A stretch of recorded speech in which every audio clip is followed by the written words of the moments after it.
Be honest, have you ever felt like making music from your bedroom somehow makes it less real? Like, unless you've got a proper studio, expensive gear, or industry connections, it just doesn't count. A lot of people think home studios ruined music because of that. But what if it's actually the opposite? What if home studios are the reason you even have a chance in the first place? You're listening to the Lofi Music Academy podcast, your go-to space for all things lo-fi. Sit back, relax, and let's dive into the world of lo-fi music production. Hi, and welcome to the Lofi Music Academy podcast. I'm Spencer J, your guide through the chilled out, atmospheric world of lo-fi beats. Okay, let's talk about something that's been floating around for a while now. And you've probably heard it before, maybe from other producers, maybe online, maybe even thought of it yourself. Music is oversaturated. There's too many artists, too many beats, too many songs being uploaded every single day. Anyone with a laptop can now make music. Anyone can release it. Anyone can call themselves a producer.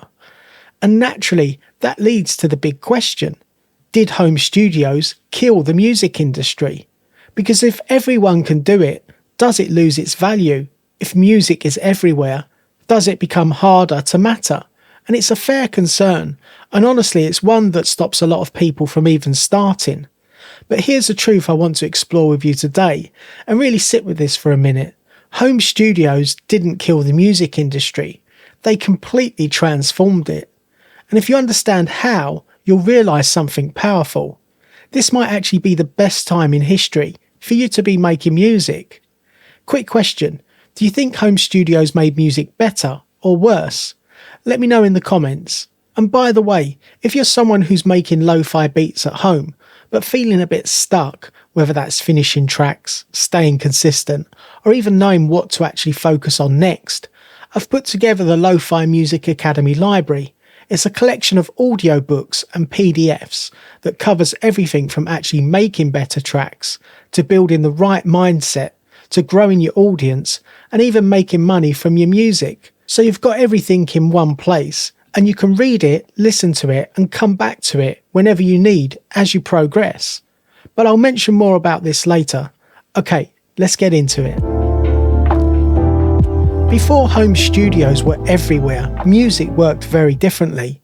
You needed access, and real access, expensive studios, engineers, equipment, label connections. There were gatekeepers at every level, people who decided who got a shot and who didn't. If you didn't get through those gates, your music simply didn't exist to the world. And in a strange way, that created a sense of security, because there was less noise, fewer artists, fewer releases. If someone did make it through, it felt like they had earned their place.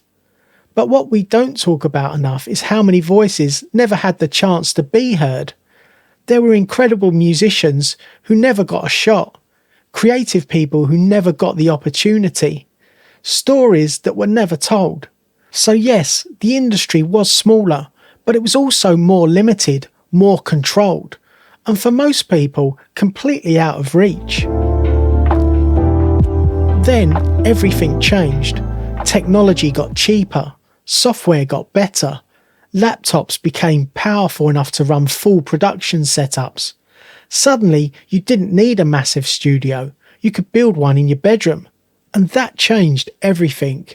Now if you have an idea, you can record it. If you have a track, you can finish it. If you finish it, you can release it. No gatekeepers, no waiting for permission, no one telling you whether your music is good enough to actually exist. Now that's powerful. But with that power came something else, volume. A lot more music started appearing. Platforms filled up, genres exploded, and for the first time artists weren't competing for entry, they were competing for attention. And that's where the narrative shifted. People started saying, there's just too much music. Now let's slow that idea down for a second, because too much music sounds like a problem, but it depends on how you look at it. Yes, there's much more music being made than ever before, but there's also more listeners than ever before, more platforms, more niches, more ways for people to discover exactly what they want to hear. We're no longer living in a world where everyone listens to the same top 40 tracks. Now someone can listen exclusively to lo-fi beats for studying, or ambient textures, or jazz-inspired hip-hop, or super niche micro-genres that didn't even exist 10 years ago. And that's the key shift. It's not about competing with everyone. It's about connecting with your people. The audience hasn't disappeared, it's just fragmented. And that's actually an advantage if you're intentional about your sound. So if home studios didn't kill the industry, what did they change? They removed the barrier to entry, but they didn't remove the need for skill, taste, or consistency. Anyone can make music now, yes, but not everyone can finish tracks consistently, develop a recognisable sound, build a connection with listeners, stay patient long enough to improve. That hasn't changed. If anything, those things matter more now than ever, because when the barrier to entry drops, the only differentiator becomes you, your perspective, your workflow, your discipline, your creative identity. And this is where a lot of producers get stuck. And this is actually one of the things that's inside the Lofi Music Academy library, because a lot of producers think the problem is their sound or their plugins. But most of the time it's actually their workflow or their mindset or just not having a clear direction. And that's really what the library is there to help with, giving you structure without making it feel overwhelming.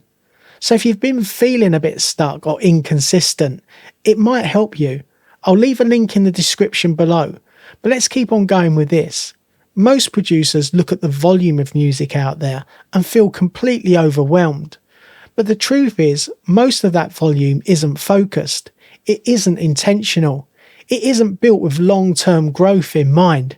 And that's your opportunity. Let's flip the perspective completely. Right now you can build a full studio setup from your bedroom, learn production from endless free and paid resources, release music globally in minutes, find your niche audience without needing a label. That's not a broken system, that's freedom. You don't need permission anymore. You don't need to wait until everything is perfect. You don't need thousands of pounds worth of gear to start making meaningful music. What you need is clarity, a simple setup, a consistent workflow, and the willingness to keep showing up, even when it feels slow. Because the producers who win in this era aren't the ones with the best equipment. They're the ones who stay in the game. So if you've been feeling stuck, overwhelmed, or unsure whether it's even worth starting, take this as your reset point. The problem isn't that there's too much music. The problem is trying to compare your beginning to everyone else's middle. Instead of focusing on the noise, focus on your process. Can you make one track this week? Can you improve one small thing in your workflow? Can you enjoy the act of creating without immediately worrying about how it performs? That's where confidence starts to build, not from going viral and not from chasing trends, but from showing up consistently and proving to yourself that you can keep creating. Home studios didn't ruin music, they exposed something deeper. They revealed who genuinely wants to create and who was waiting for permission. If you're here listening to this, thinking about your own music, wanting to improve, then you're already on the right side of that. This isn't about competing with the entire industry. It's about building your space within it. So take the pressure off, start simple, stay consistent. And if you've been listening to this and thinking, yeah, this is exactly where I am right now, that's why I created the Lofi Music Academy library. It's there to help you, not just make better beats, but actually enjoy the process more, stay consistent, and build something long-term with your music. You've got the audiobooks and PDFs covering the production side, the mindset side, and also how to grow and monetize your music. So if you want something that you can keep coming back to as you improve, it's all there for you. Links are in the description if you want to check that out.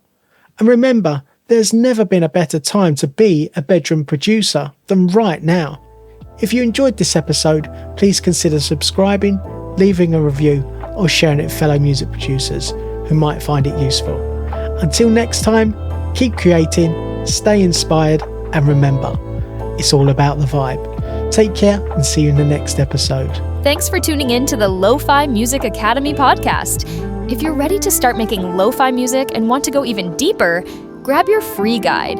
Discover the 6 essential steps to create a release-ready lo-fi track from scratch. Whether you're using budget gear in your bedroom or a small home studio, this guide will help you get that polished, dreamy lo-fi sound you're after. Just go to www.lofimusicacademy.com. Until next time, keep creating those laid-back vibes, and don't forget to subscribe for more lo-fi tips and tricks.